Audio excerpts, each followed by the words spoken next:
Қатқаннан немесе кептірілген осынан негізінде Ұлы Отан соғысынан қалған, яғни соғыс кезінде жиі пайдаланған, үйде бар, яғни ұзаққа сақталады, қалтаға салып аласың, жете бересің. Сонымен мынау салық жүйесі, салықтың ішінде мына подоходный салық дейміз. Бұл салық та соғыстан қалған. Соғыстың ішінде мынау Англия мен Францияның соғысы, Наполеонмен соғыс кезінде пайда болған. Кептірілгеннен қазірдің өзінде үлкен кісілер көп пайдаланады. Яғни бұның әдет бойынша үлкен қарт кісілер. Сонымен бірге бұл екеуі де қатқаннан да салықта бұрыннан бар, бірақ жалпы түрде пайдаланбаған негізінде. Яғни жер салығы деген сияқты, үй салығы деген сияқты болған.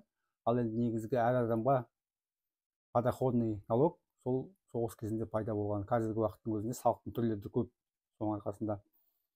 Ал нанға келетін болсақ, нан оның алдында болған, бірақ соғыс кезінде яғни пайдалану жағынан ең тиімді нан.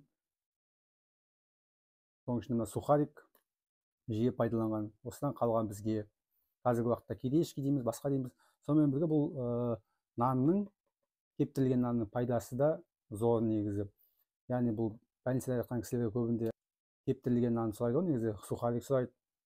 Нұрлан имамның айтуы бойынша Құранды басып нанды алуға болады деген сөз, адам тамақ үшін өліп қалады деген сөз. Жоқ, біздің атамыз қазақ қойына нан тықпапты ешқашан. Біздің қазақ тарихында не тыққан? Құран тыққан.